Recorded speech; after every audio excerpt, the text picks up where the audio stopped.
Now then, people, good evening. Your eyes are not deceiving you. Me and Joe B are not females, but this is the Leeds Ladies Show. Name coming soon. There have been a few dropouts. Lucy and Kaylee have busy schedules tonight, but we still wanted to press ahead with the show. And I thought, well, me and Joe can jump on. I think it vibes well with with Danny and Evie, and yeah. So this is tonight's show. And like Baby Zebra Game says, Queen Evie, we're not gonna, even though she kicked and screamed, we're still handing over hosting duties to Evie. So this will be it won't be the last you hear from me unless she just decides not to ask me anything. But we'll hand over to Evie and let her take the reins. I'm quite looking forward to just chillaxing for an hour or so. So Evie, over to you, lovely. Well, here we are yet again after another defeat. First of all, let's go around and ask how everybody is, because we are polite and things like that. That's how we do it on the ladies' show. Danny, how are you this week? Have you gotten over the weekend? Yeah, I'm good. It feels disappointing, but I'm sure we'll get on to that. But I'm good, personally. Good. And Joe B? All right enough. Very, very constantly stressed, but that's how the latter stages of pregnancy works, isn't it? So your wife's pregnancy, not your pregnancy, just saying. Look, all I'm saying is I belong on the women's show because when you get that connection, you become one, and that's where we're at. So many things, so little time. Jojo, how are you? Yeah, I'm good. I'm good, Evie. Thank you. I'm looking forward to a relaxed show after batting away and debating on the the press conference one earlier on. So I'm a little bit more chill now. Yeah, I haven't watched that. I've only seen bits of the presser. I haven't actually watched it. So that might be a question for everybody, is inform Evie of what was said in the presser. I've only got like the highlights, or well, in our case, lowlights of what was kind of came out in the presser. I think we're all very disappointed with that game. It was a game that we all earmarked going into the season, and specifically going into the game, as a must get something from, as they are a direct relegation rival. And to come away with nothing after the previous two performances where we should have got more than we got. We've got 1 point out of the last three, when realistically we should have had 4. Potentially like 6, potentially 5, if we at least keep Burnley at bay and don't concede a second goal against Spurs. So I think I personally am feeling a little downcast. I'm not throw everything out and burn it and all of these things, and I'm not sack Farke, but I do feel that this week, well, the last few weeks, but specifically this week, because you could argue Bournemouth and Tottenham are right near the top of the table. So to get anything from those two teams currently, even though it feels a bit disgusting saying that about Bournemouth, is actually a good result. But I do feel that the grab a load of big players is not working as it should, because with the big players, you need the spice as well. And we don't really have that. Hence why we're starting with Jack Harrison and Aronson on the wings. I'm feeling like I need a pick-me-up this week. I've avoided a lot of Leeds stuff, which I'm not a fair weather fan. I'll maybe give it 24 hours and then I'll go and binge everything once I've got over it. But this week, genuinely, it got to me a little bit. It really got to me, because I felt, and I may have been over dramatic, but Danny, what do you think? If I say we seem to create chances without creating good chances, as in we create lots of little bits, and when you look at the stats, it looks like we absolutely demolished them in all fronts other than the obvious winning in the final third and scoring the goals. But those chances don't seem to me to be high quality chances. It seems very timid, very tame, very lethargic almost. Those chances don't seem like, I don't know if anybody saw the West Ham versus Brentford game the other day. Obviously ended up 2-0. That game legitimately could have been 6-0. Like, they absolutely battered West Ham. And I don't think that we battered Burnley and they got they did get 2 fluky goals. But on the eye test and the eye test only, I don't think we battered them. No, I think we are creating chances, and like you said, I think the stats point towards us being quite dominant, and they have for most of the season actually. But I think sometimes we are missing that clear-cut chance made. It's more of a snap chance, and with the kind of attackers we generally have, especially at our disposal at the moment, they are very score 1 in 3, 1 in 4 type players as well, which isn't helping.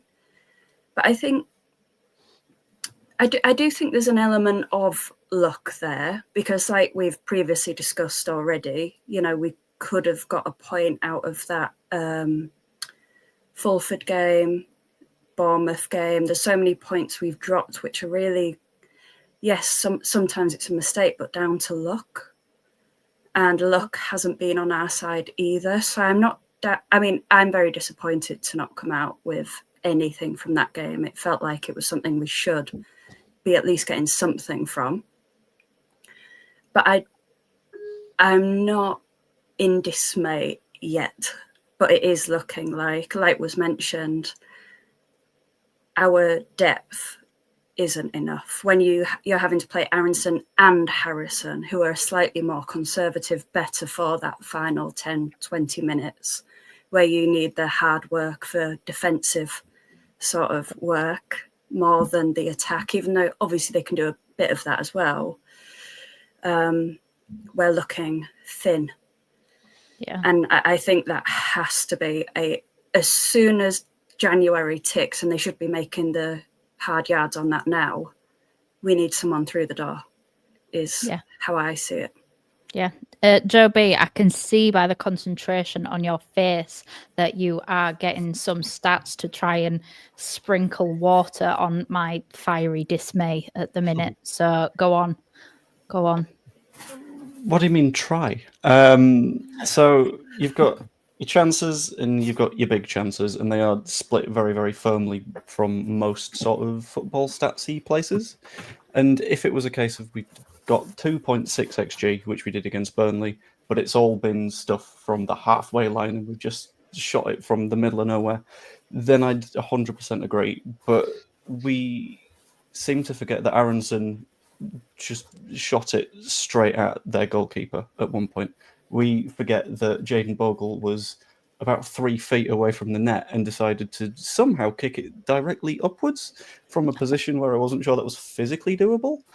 And then with you saying that, like, according to the eye test, it didn't look like we were all over them. That same eye test would tell you they had a grand total of 4 shots. And one of them was in our box. And that was a sort of speculative cross that, for some reason, Stack and Rodon both left a man. And that became a problem. Outside of that, it was a case of some substitute scores an absolute wonder goal. And then if it's not for that, then it's looking pretty good. I think it was more the case of we need to be a bit more clinical than we're not really creating enough. Mm-hmm. I think for me, that's the gap that we've got. You should have been all over this. This is about conversion rate. That's your thing. But love a bit of that's rate. more the issue. I don't want to look though. I don't want to look. I know that that's one of the stats that we are the top of the worst or in terms of converting our chances, and also we're in the top 5 like worst for conceding from set pieces, which makes me a little bit kind of angry when I think about the fact that we became big player FC to defend. So we haven't bought attacking players, we bought big players to defend, and then are conceding again from set pieces. I'm a little bit angry right now, I'm not gonna lie, and I don't like feeling like this because I usually try and remain very level-headed and everything. Joe, what do you think in terms of, am I being over dramatic, or do I have the right to be concerned that creating good chances versus chances? Yeah, I mean, we are obviously worst in the division for converted big chances, right? We see this, but I do agree with you. You know, like even if we look at that Burnley game, I can't remember. I mean, there's the Harrison one and the Bogle one, so there's them two that stick out in my mind where I go, should have really, scored at least one of them. You know, Dominic Calvert-Lewin for a period, I think, before this game was like 3rd for most shots on target in the league behind Haaland and Kuna. And again, I look at them and I think, I can't really remember any of them where I've got to score there. I'm not looking at him thinking, oh, he should be on 6 or 7 goals by now. Do you know what I mean? So they're not gilt-edged chances. We are taking a lot of shots.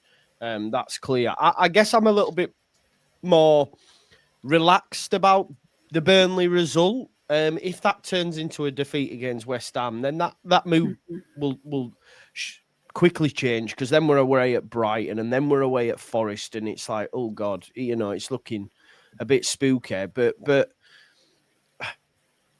I just think it was one of them days for me. I just thought we were crap. Like, I know I just thought genuinely, like, I can't think of a good performer. You know, against Newcastle, against Everton, I'm going, I can't think of a bad performer. Well, in this game, total flip. Even Ampadu was bad, and normally you can count on him to be in the right position. I don't think Ampadu's been great the last 2 games, if I'm being honest. I think, I don't know, and I said this at the beginning of last season, actually, sometimes Ampadu has a bit of arrogance about him, and obviously he knows that if he's fit and available, Farke will choose him.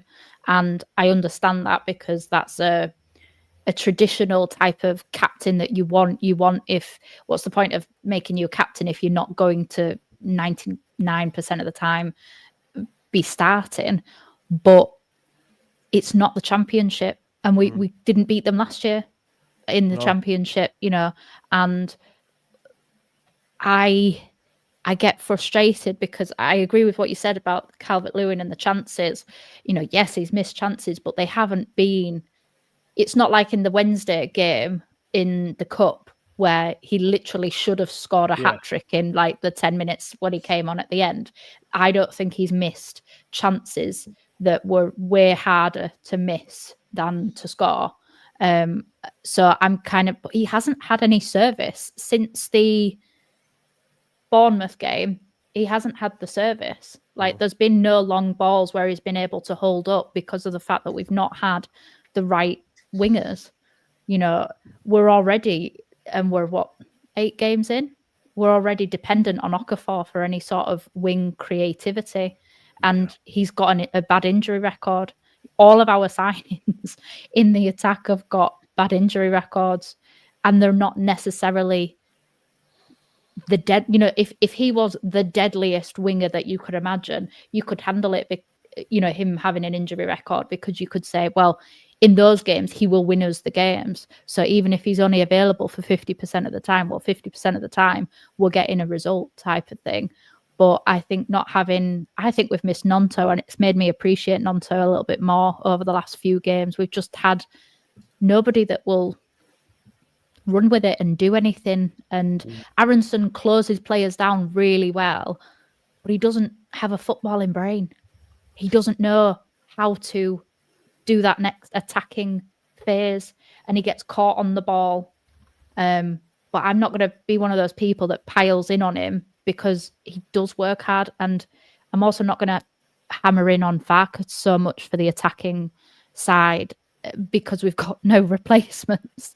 They're all injured or have been loaned out. And this isn't a conversation of me saying Ramazani is the answer. I also don't believe that either. But he's somebody.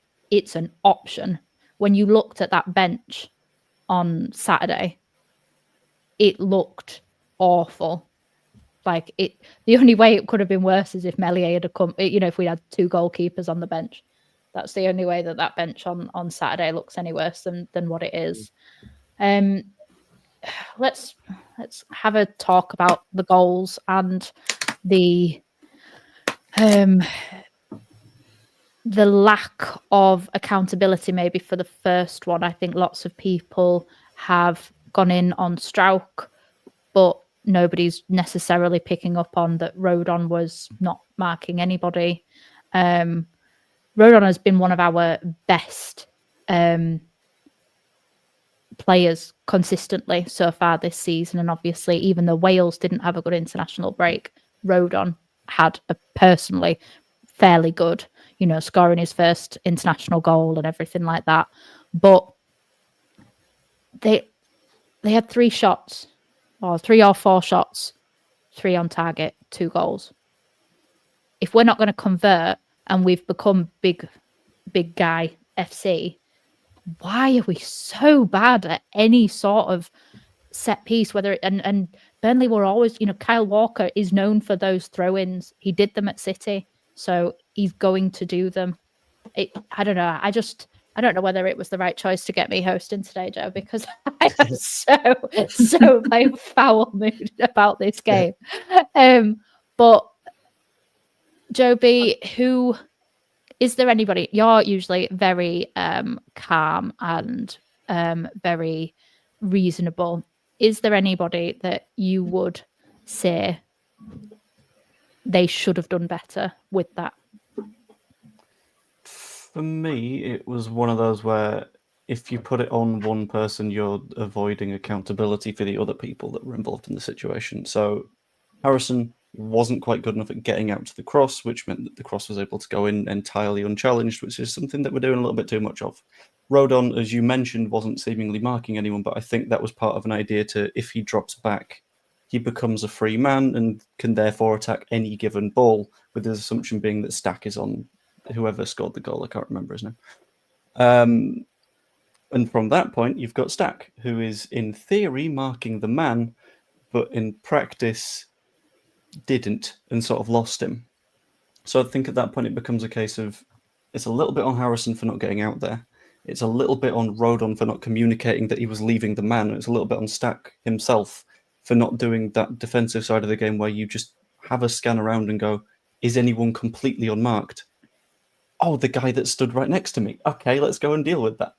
So I think if you're going to look to assign blame, if you assign blame to one person, you're letting a few people off. But at the same time, if you're going to say this is all on this person, I think you're being a little bit harsh to them, because if 1 or 2 of those individual errors don't happen, then it's fine. Like, the bit in the box doesn't matter if Rodon closes down the cross in the first place. Not Rodon, Harrison, that one. If Rodon communicates effectively to Stack, it doesn't matter if Stack follows his man. That's also fine. But it's just this chain of bad things coming together and leading to a goal that ultimately defined the match. Yeah, you mentioned Stack there. Danny, do we need to have a conversation about Stack? Because there's been quite a few games now, basically since the free kick against Wolves, where his before match memes have had more of an impact on the game than he has. Do we need to, I know it's come out in the presser today that he's been playing with broken finger and issue with his ribs or something like that. Why has he been chosen?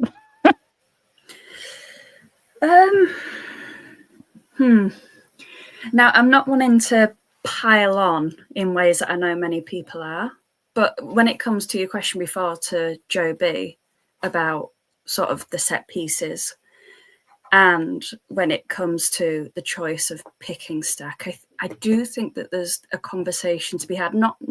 It doesn't necessarily have to be Farke, but something in the coaching team. Because whenever we aren't doing well with set pieces, either we have the most forgetful, useless players in the world for just 30 seconds once in a while, or we have a lack of organisation where these players know very clearly how to handle different situations. And I don't know if that's an unfair criticism based off the fact we had Bielsa, not to mention him. I know he comes up a lot. And he could break down a game as if he was a magician that could see into the future for players. But we see this again and again. And I think even though it's a different point, it comes into the stat conversation. We do actually have players that could go in that position if his play isn't up to par because of injuries, say. That is the reason. And that's not being chosen. And we have seen this before with Farke. And I'm not piling on him. I don't want him to lose his job. I think he's done a pretty good job. Last game was not great, but it's just after an international break. Might look different on Friday.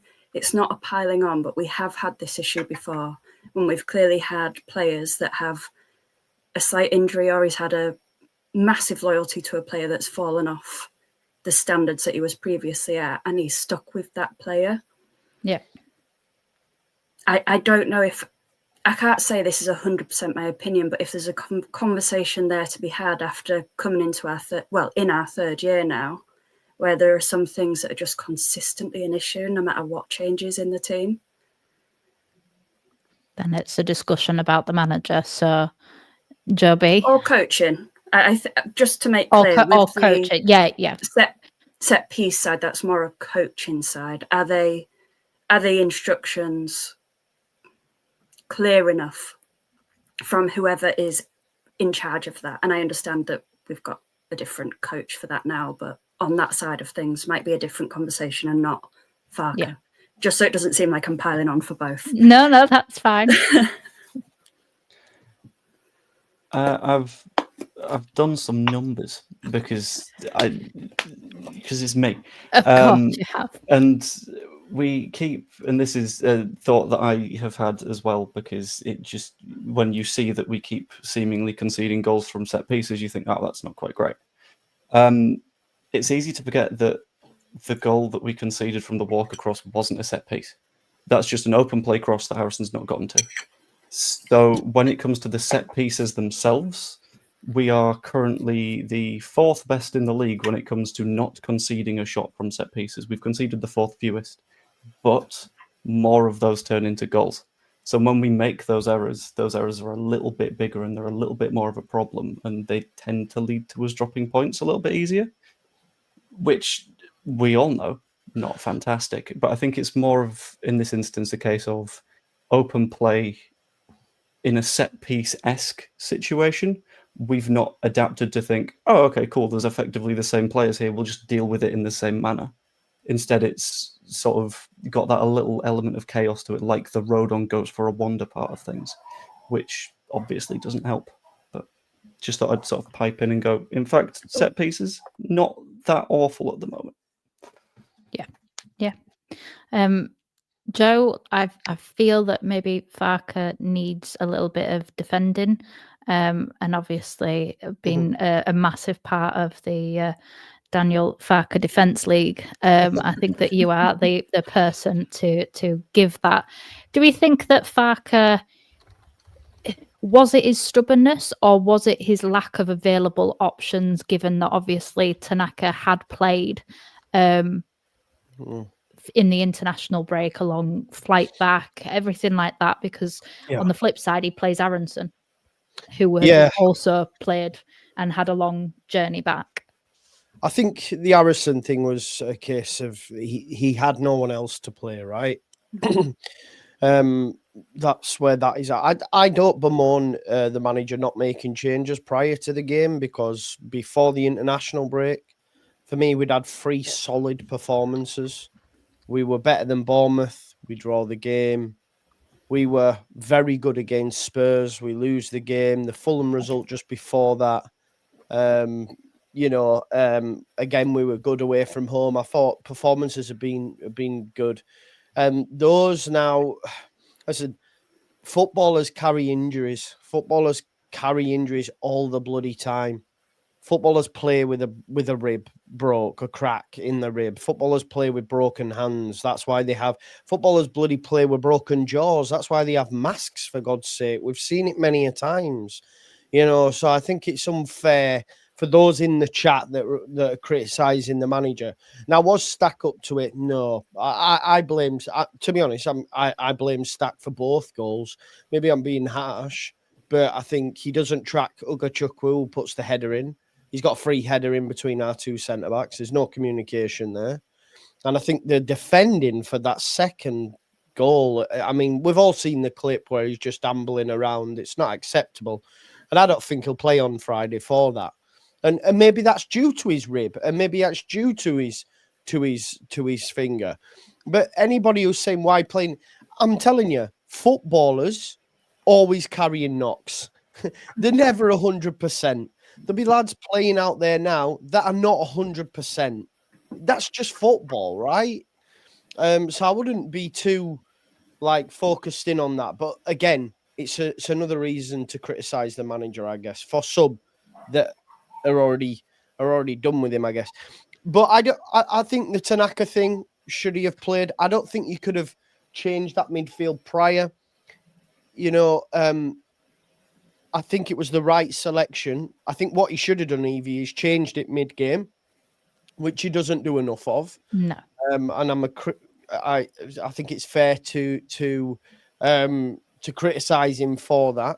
During the game, we were on top. We didn't need three similar midfielders, right? When we're playing your Newcastles, when we're playing your Tottenhams, that midfield three is combative. It keeps us in game against better opposition. But when we were on top against Burnley, I don't think we needed that three. I think we could have took one out and maybe, but again, it comes down to personnel. Maybe, or if we had the opportunity, could we have played with a 10? Could we have tried to move it in and around the box and try get, balls through the lines potentially? But again, that's whether or not we have that personnel. I don't think we do. And that's where I put a lot of the criticism at the club at this moment in time. I think. Yeah. I think it's more on the club than the manager now, because he can only play. Yes, he is stubborn, and his substitutes rarely make an impact. They can keep a game solid, but they very rarely actually give us a kick up the backside and save a game type of thing. But I do think that the club has let Farke down, and in turn then let us down, because we now don't have those options. And they came out and basically said that there was no available wingers that were any better than Nonto and Dan James. Well, guess what? We don't have either one of them.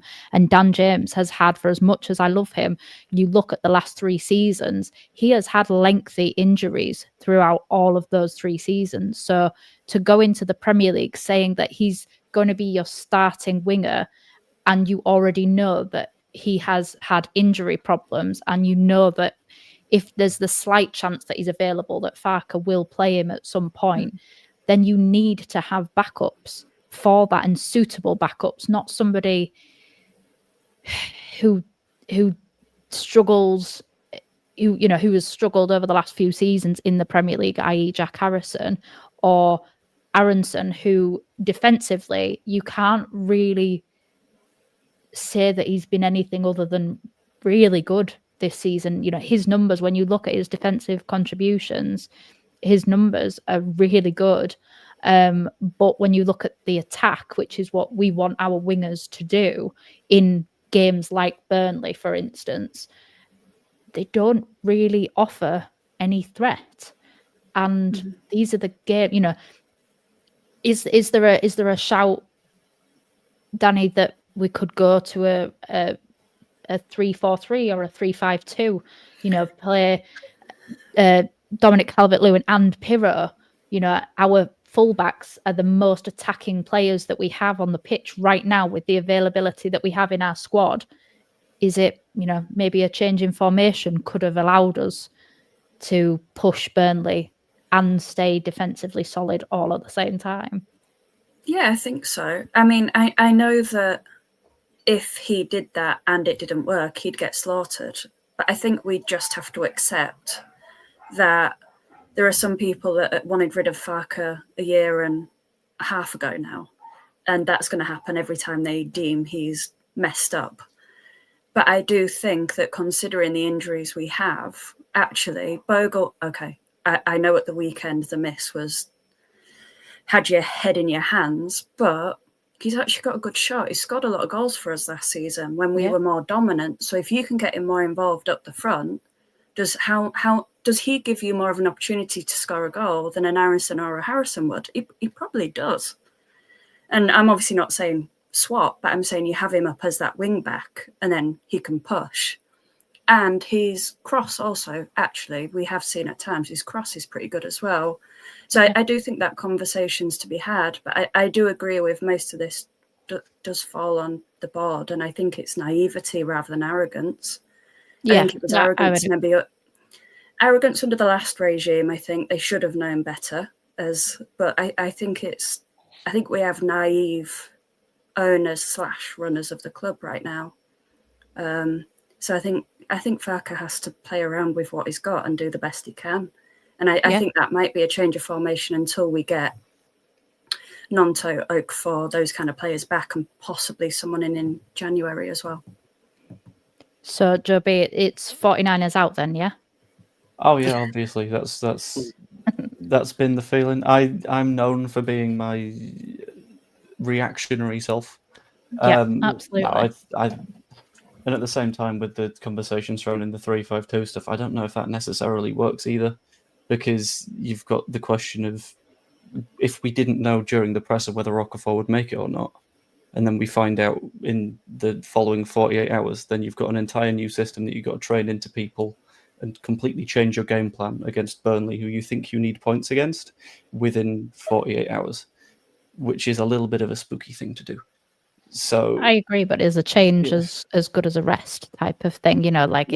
Is changing it up, because we all know that Farke has changed his system this season. We're no longer playing 4-2-3-1. We're playing on average a 4-3-3 most games, but it wasn't a game for a 4-3-3 because Burnley were never going to attack us. And the stats that you have proved, that you pointed out earlier on, proves the fact that they weren't attacking us. So why did we have to go with? But those numbers also prove that the 4-3-3 generated plenty of chances, right? Because if we're saying that the 4-3-3 was defensively solid enough, against Burnley, we were never going to face loads of shots. We didn't face loads of shots at Elland Road last season, and they won 1-0. We didn't face loads of shots last season at Turf Moor. I know that ended 0-0, but it's just something. And I think that as well, it would help placate some of the more vocal fans when it comes to Farke out. I would rather see somebody do something different than do, as the old phrase is, doing the same thing again and expecting a different result is madness. Or insanity, should I say. And this is where the Farke outers will grab on to and say he is not adapting to the fact that we don't have those players available to us right now. Yeah. And with Okafor's injury, surely it's naive as a manager to not be training in a different option, because we know Nonto and Dan James are out. We knew that. Okafor's an injury risk. So why wouldn't we occasionally train with a varying formation?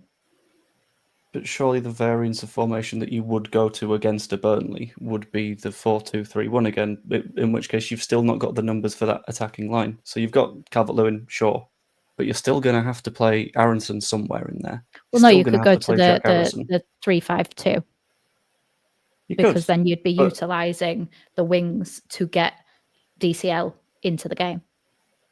But then you're changing the shape of everyone on the pitch. At, Oh like, no, a couple of his measures. I agree with that. But isn't that the point? You have to, if you know that you have got two players who are out on and off all season so far, you've got another one who has been an injury-prone player for the last 3 years in Okafor, hence why he's played very little football last season. Surely you would have thought that maybe you have to do something different because that's what you've got at your disposal. Can I just jump in? I think it was a great comment that was made as well. I think it was Craig from All Leeds TV. A system change doesn't put the ball in the net, though, and I think that's where I keep coming back to, Evie, is that we're still creating the chances. I know they're not amazing chances, but Joe B touched on it before, and you've mentioned it before, that conversion rate. If that increases, we're further up the table. We beat Bournemouth. We maybe draw with Spurs. These little increment gains. And, I remember last season we used to debate it a lot, Evie, as well. Game changers. At the minute, because of the lack of bodies, we literally have no game changers either. I just think we're in a bit of a dire situation squad-wise at the minute. And it comes back again to the summer for me of a lack of proper do you know what's really frustrating is we've got £15 million in ball now and James Justin, which, if we're being realistic, if there's no injuries, them two are not going to see the pitch. Yeah, could have been spent on attacking players. Exactly. I think that's where the naivety comes in, though. Because you're right, we are creating chances, and I do think that it's frustrating because it was Burnley.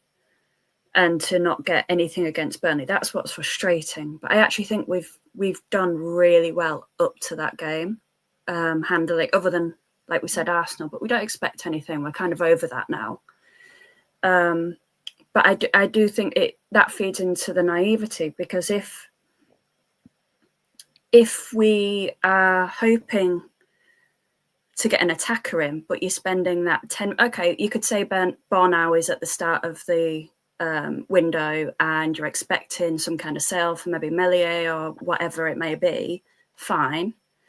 But you want an attacker in, but in that last week or 2 weeks, whatever it was, but near the end, we're paying 10 million for James. Yeah.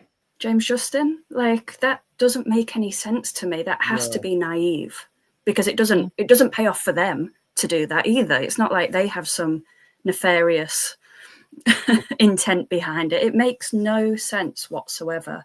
And that is my only concern. It's not actually really with Farke. He can be stubborn. I think he does have drawbacks, like Bielsa did at times. He's not Bielsa, but like he did, someone we all love. But there's a naivety behind the scenes that does worry me. Yeah, I think that's a brilliant point. And I think you were right with your earlier point where this ownership is naive rather than arrogant. I mean, we've seen recently that the arrogance just continues with Radrizzani. So I think that if clean sheets, you're always in a game if you've got a clean sheet, and you can't lose if you've got a clean sheet, but you have to score if you want to get the 3 points.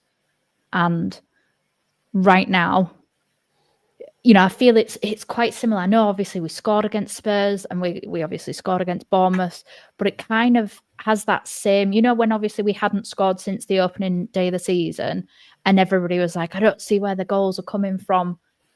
I don't see where the goals are coming from right now. And I know that we're scoring them, so that seems like a really daft thing to say, but I don't see where the goals are going to actually come from in order for us to get those 3 points and for us to be able to see it out, because the players that are starting are usually the players that we would bring on to finish the game. So, like you said, Joe, like me and you have debated many times about the game changers. We don't have game starters at the minute in some respects. If you Harrison obviously played under Dyche, and he used to be an exciting player. I know he used to miss a lot of opportunities, but he was never as dull and blunt as he seemed since he joined Everton and then come back to us.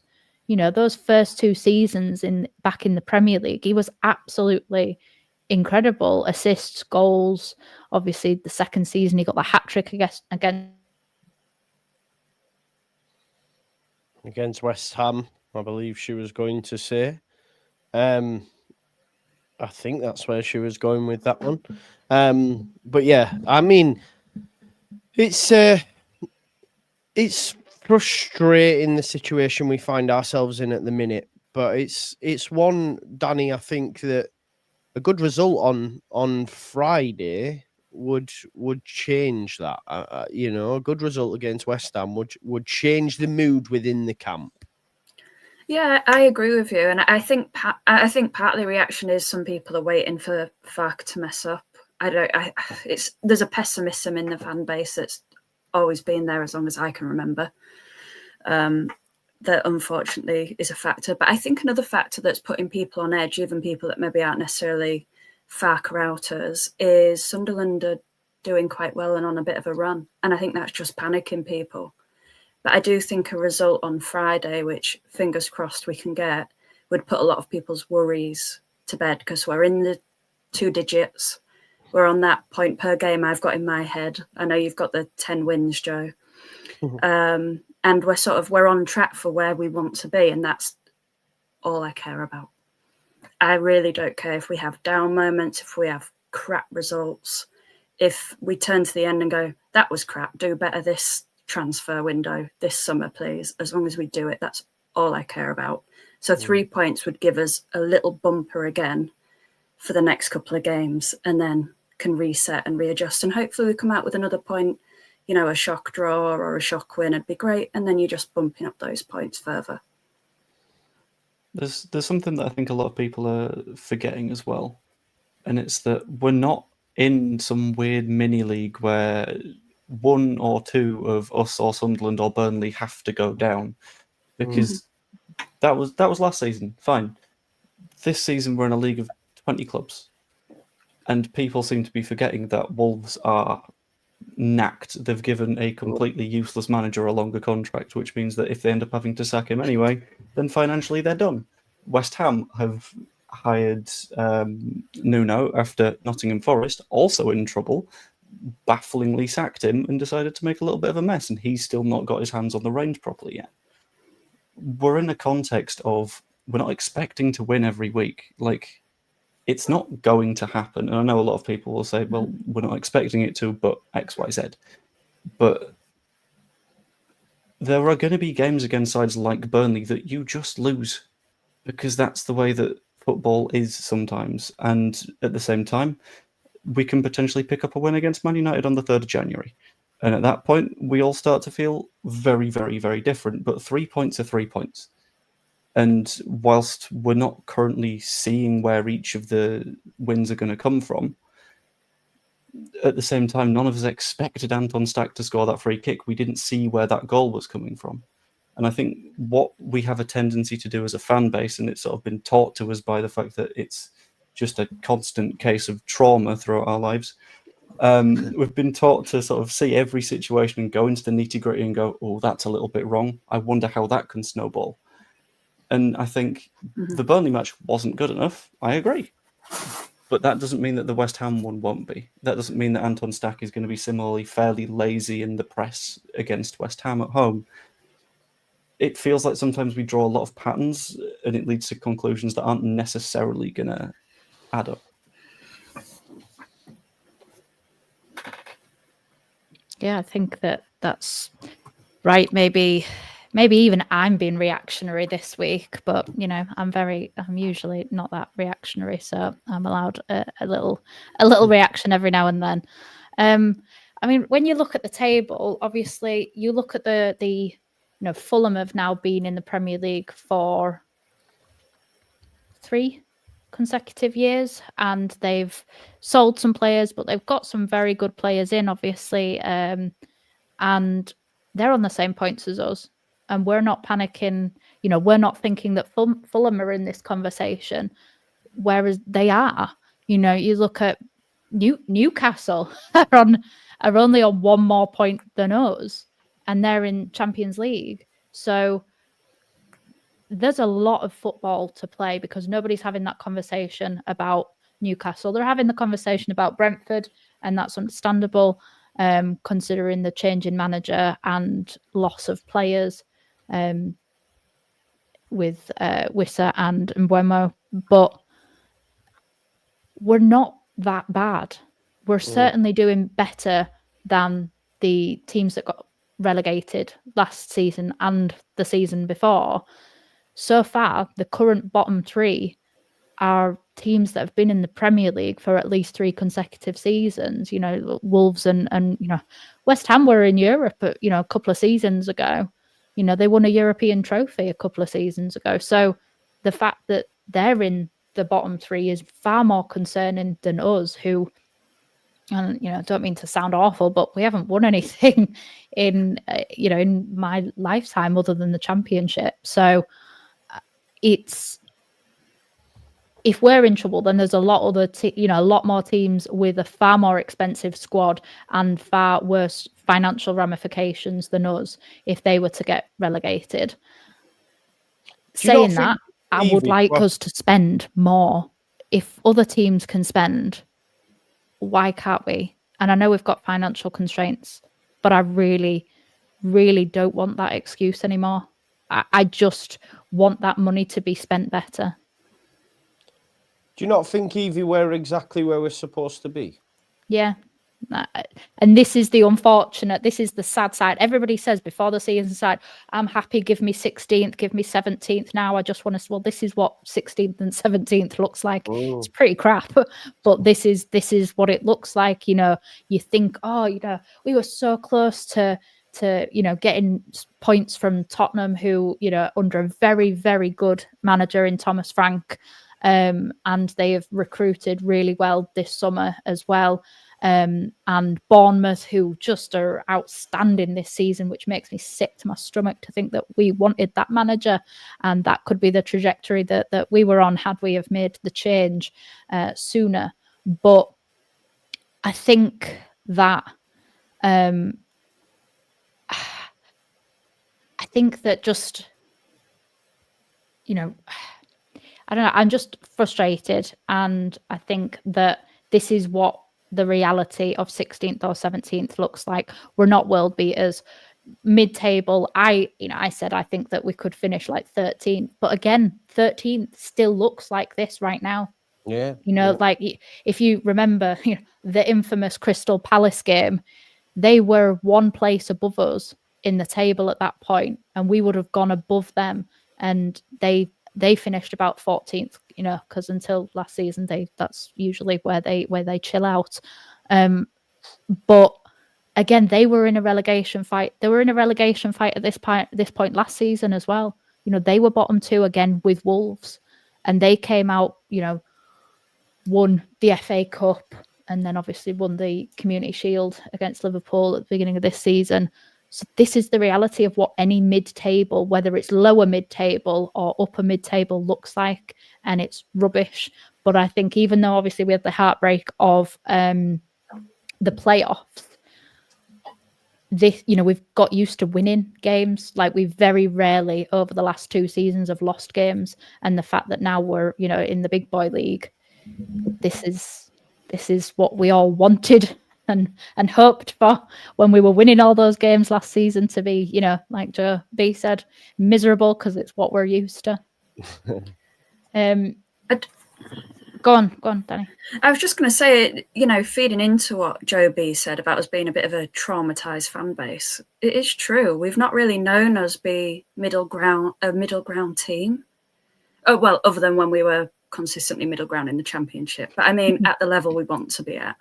Because we went from a Champions League team, really, to relegation so quickly, and then down. And then Bielsa was so magic.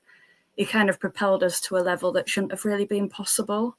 And I think it's natural to be. I do think we're a traumatized fan base when it comes to sort of football trauma, and it's natural to kind of overreact, because I do it too, and I don't see it as overreaction. I just go, I've had enough. I'm going to be interested in golf or something, and I throw my dummy out the pram because I decide that I hate football, and I hate that my family decided I was going to support this team for an hour after a game. You know, I have those moments as well, but I think sometimes it's just a reflection of we've not really ever been a normal team in at least our lifetimes. Yeah. Maybe the older guys can remember something a bit better, but not our lifetimes have we been a normal team. So we are kind of a bit, our reactions are a lot. You can kind of, there's a like a comparison really between like us and Forest in terms of they hadn't until Nuno, you know, the manager that they sacked, they hadn't been in, you know, European football. They hadn't been in the Premier League for you know, almost 30 years. So the fact that they a lot of their fans seem to have this entitlement, and a lot of them reacted like, oh yeah, we thank Nuno for getting us this far, but yeah, we need a better manager type of thing. Life comes at you fast. But and it's the same with a lot of the team, you know, like when you look at West Ham, for instance, Moyes wasn't the most exciting manager. He wasn't, but he got them in and around the top 6 conversation for what, 4 seasons. Obviously won them a European trophy, but there's a lot of entitlement in football in general, and in reality there's only you know, a certain amount of cups and competitions that any club can win, and with the financial disparities between the big 6 and the rest of us, we kind of need to just be you know, be grateful for the little crumbs that we get. And right now the crumbs that we get is finishing 16th or 17th in the Premier League, and hopefully building to become a bit of a Crystal Palace type team, you know, and just cement yourself, you know, in what we have. It's that realization, isn't it? And forgive me for being the guy who say I told you so.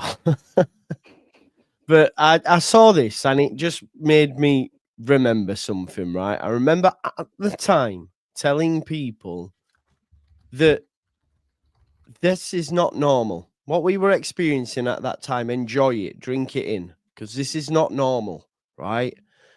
This now for us is normality in the Premier League. I think we all went down and realised when we came back up this time around, actually, we'll take a 17th. That last time we came up with Bielsa, I was like, nah, we're going, we're flying, right?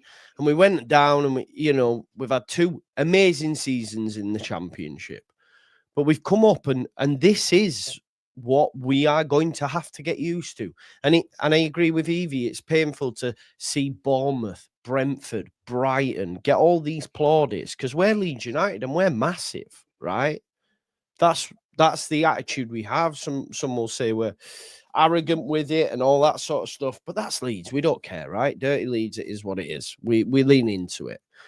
But this is our time now, right? And that's why I think, for me, it's be careful what you wish for, because all I'll say, and Evie's touched on it, we're 8 games into a Premier League campaign and Forest are on their 3rd manager, right? Last season, they just missed out on the Champions League. This is their first time in Europe in like 30 years, right?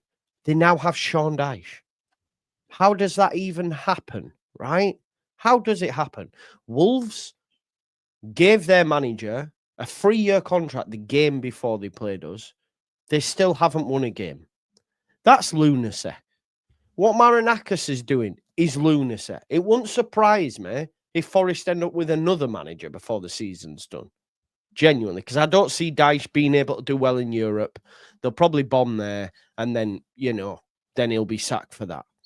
So I guess for us right now, we're trending where we're supposed to be.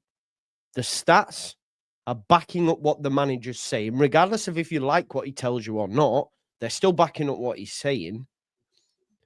And at the minute, we lost to Burnley. Yes, I hear it. Not good, right? But we have some games coming up now where we can get some positive results. If we get a positive result on Friday under the lights against a very poor West Ham side, then we're laughing. And we'll have another, we'll in a couple of weeks' time, we'll have another meltdown like this. Because this is how this season's going to go. Unfortunately. It's such group therapy, isn't it, when you come on here kind of true thing. though, right? Oh yeah, 100%. We have so many emotions as a fan base, and I think football in general is a very emotional sport because again the working man roots that it came from, it was your outlet, especially for men at the time who couldn't show emotions in any other way. Football was a release to be able to show emotion and not fear any judgment. And I think Leeds still really holds on to that fact. We live, die, breathe, exist, and dismay over Leeds United, and it is such a pivotal part of all of our lives in one way or another. I mean, my wardrobe is just Leeds United clobber. And I will still not stop banging on my drum about the fact that they need to do more women's stuff because it's appalling. But I think if the only last negative I'll say about the Burnley game is if we get something from that, then we maybe enjoy the West Ham game. Yeah.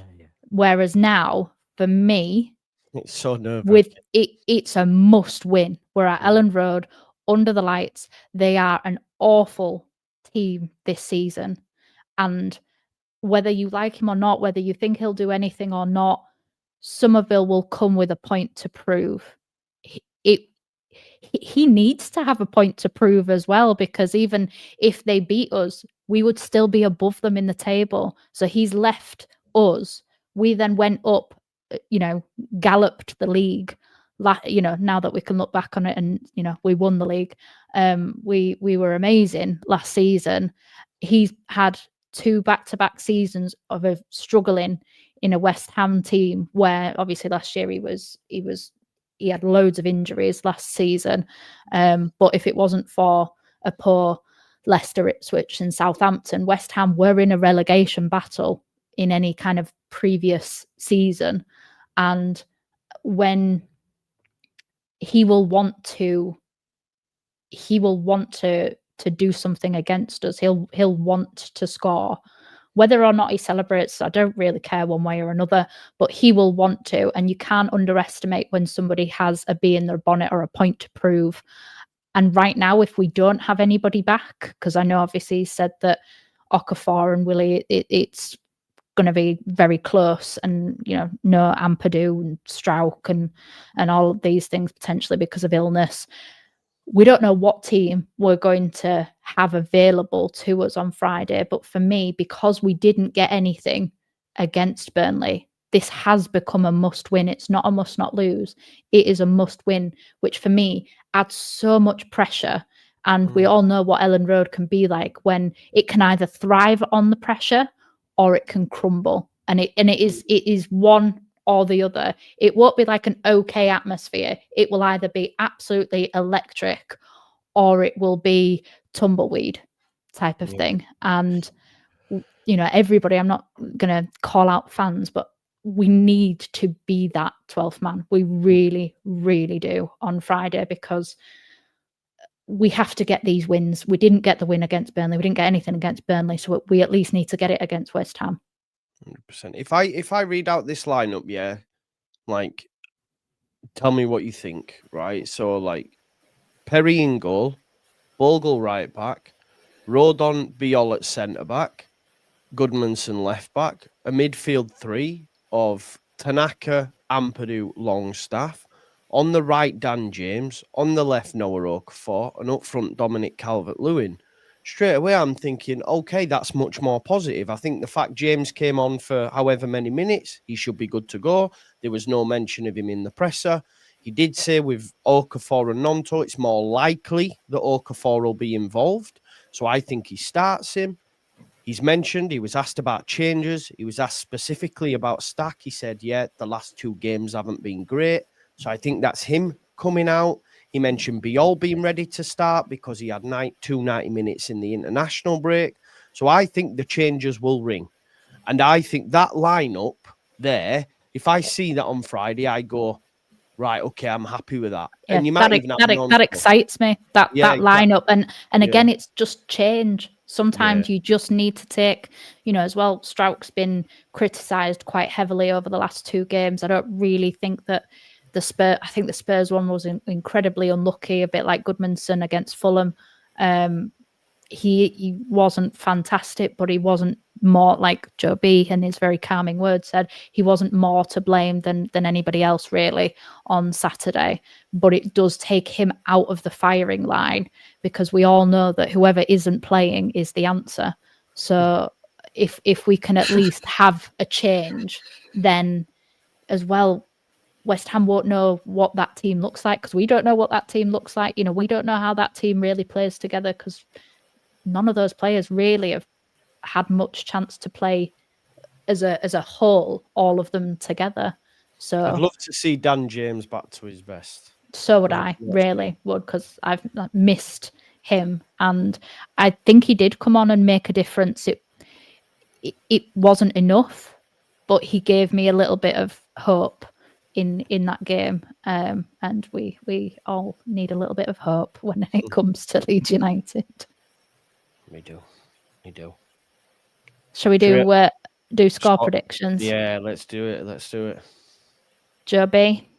Oh, why you got to start with me? I am gonna go positive. Me, full vibes. We're winning this 3-0, and it's gonna be great. And there's gonna be a. Oh, no. Okay, I'm not gonna go as bold as a Calvert-Lewin hat trick, but why not? Danny, what do you think we're gonna get? I've actually been in my superstition era since the result, so I'm gonna go with a 2-2 because I daren't predict a win. Because at the moment I'm convinced we'll only win if I'm back in Greece, so I'm just going to predict 2-2 and see what happens. I'll tell you what, I'll get on EasyJet this evening. I'll get you out there. I'm extremely superstitious. I only wore 1 shirt for a whole season once. Yeah, I'm really bad. I don't like doing predictions, but you kind of have to. But I don't like it at all. And don't say you kind of have to. You told us to. This is on you, Evie. No, because the other host was about to say it, so I thought I was actually about to say it. Steal the line out of his mouth. So, Joe, what's your score prediction? I just want to say before I do, thank you so much for tonight. It was brilliant. I also was educated a little bit because I heard the word placate, and also Danny said a very posh word beginning with F, and it's gone from my mind. But I was like, these are some really good words. I can't remember what it was, and that's done my. I don't know what I said. I was like, I have to say it. I have to mention it. But yeah. I forgot it. So if anyone knows that in the chat, let me know. But no, it was great. Really enjoyed just sitting. But as for scoreline, I saw enough from West Ham to know that we can cause problems for them. So for me, I'm going to go for a comfortable 2-0 win. I do think Somerville and Bowen and that on the counter could cause us problems, but I think we'll tighten up defensively. And I think we'll win the game 2-0 because their defense is woeful. Yeah. So I think we win 2-0 and we'll all be laughing and smiling again. And I don't think Areola's a good goalkeeper, but he actually made some pretty good. He kept West Ham at a decent, score line. He did make some pretty good saves. So, but again, I agree. I think he can be got at, but I also think that we can be got at unless we do tighten up. And we have had obviously 2 extra days on West Ham. So if that's anything to go by, then I think we've got no excuses to not be better, yep. In every department. I don't care where the ball goes off of, go off somebody's, stomach, shoulder, tip of your kneecap. I don't care. Just get the ball in the net. And I don't care. I'd love it if it was Aronson and Harrison that got a couple of goals. I really would, because again, I think that just helps put a lot of things to bed. And just, I would like him to have scored against West Ham, Harrison, after. So yeah, oh God, now it's the same goal difference, but I'm going to say, and after all of my, saying we can't score at all, I'm going to go 3-1. Nice. So yeah, so when we get battered, you're welcome. Yeah. Also, I've just seen this. Happy birthday, Brendan Aronson. Happy birthday, Brendan. Yeah, and Joe Rodon. I think it's both of their birthdays. Yeah. Oh, there you go. Happy birthday to the two best players in the Premier League. Oh, well, that'll get clipped up. Right. Well, you signing off? Am I signing off? You sign off, man. You sign off. I've really enjoyed tonight. I can't lie. It's been very chilled, very chilled. Yeah, it's nice. And me and Danny educating once again. Yeah, I'm still trying to remember the word. It wasn't facade. It wasn't facetious. It was Facilitate? something. No, I know that's not a posh word. Come on, give me some credit, Joe. It's got more than 2 syllables. I don't know. Wow, Joe letting his true feelings, his true thoughts and opinions on you out there. I think we need to go, guys, before this ends up in a internet brawl, and it ends up going all all Arsenal or something. Yeah. So no, go on. You end us out. You close the show. Right. Well, thank you everybody for joining us. Does anybody, Joe B, have you got anything coming out on your channel? Football Manager comes out tomorrow, and we're going to be streaming that like the good old days. Oh, that is exciting. That is. Don't know what time, exciting. but as soon as it's out and downloaded, I am all over that. Absolutely. Joe, do you have anything that you want to promote on your own channel? I just have a preview out tomorrow, probably, and I didn't know that was coming out tomorrow, so I will also be purchasing said game. Maybe me and Joe can do that joint managerial thing we spoke about before. We've got to save that for an international break when there's nothing else to do. Yeah, we got to wait, make the people wait. When we're all desperate for some kind of footballing content and we're willing to watch tiny dots on a screen. Yeah, exactly. Right. Well, thank you everybody for joining us. Make sure to smash a like, subscribe, do the notification bell and all that. I feel like I've got to really I'm so proud, you know. I feel proud. I'm actually proud, as mad as that sounds. I feel proud right now. He's going to start getting emotional, everybody. So let's go before he all gets too much. Let's do.